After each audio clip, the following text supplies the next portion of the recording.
Jika kita berbicara mengenai kerajaan Islam, sudah tentu yang muncul di benak fikiran anda mesti kerajaan Khulafa Ar-Rashidin, Kesultanan Turki Uthmaniyah, Khalifah Bani Abbasiyah.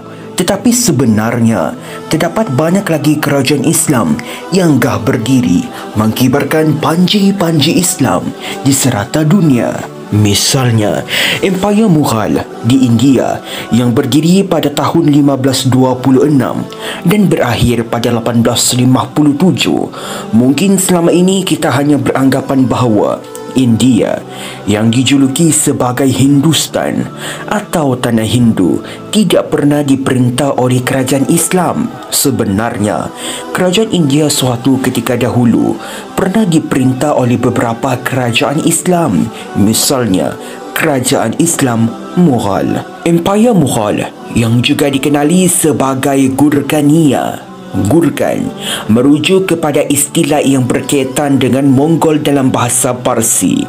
Sama seperti gelaran Tatar, gelaran oleh bangsa Arab kepada Mongol. Empayar ini telah ditubuhkan oleh Zahiduddin Muhammad Babur yang bertahan sehingga 3 abad. Bahkan, Empayar Mughal juga merupakan salah satu dari 3 kerajaan Islam yang dikenali sebagai Empayar Gunpowder, termasuk Empayar Uthmaniyah dan Safavid Persia.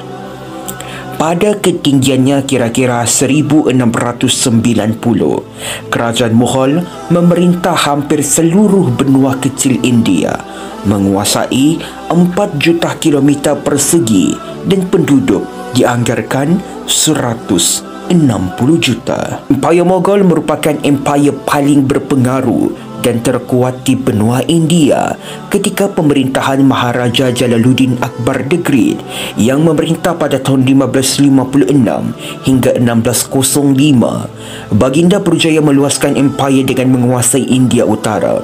Kecemerlangan empayar diteruskan oleh Maharaja Naruddin Jahangir, Shahabuddin Shah Jahan dan kemuncaknya ketika pemerintahan Maharaja Mahyuddin Aurangzeb.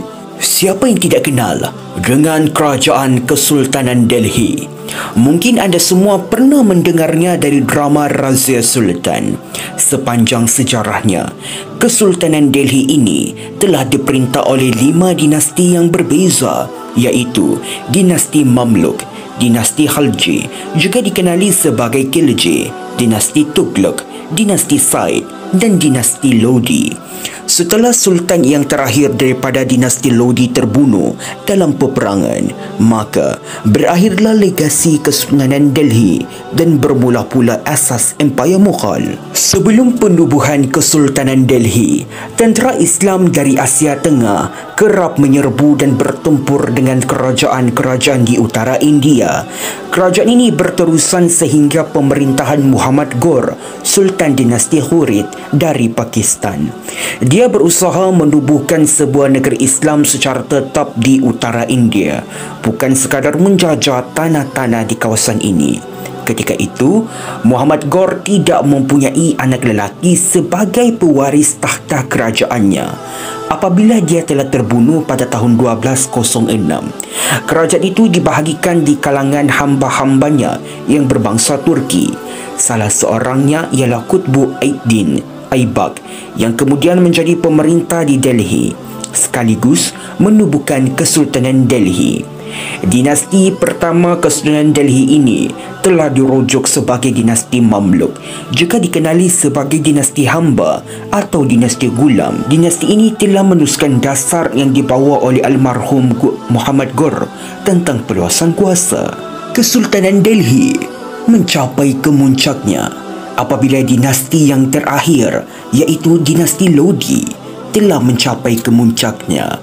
Pemerintah yang berasal dari Afghanistan, pengasas dinasti ini ialah Badul Lodi yang telah berkhidmat sebagai Gubernur Punjab.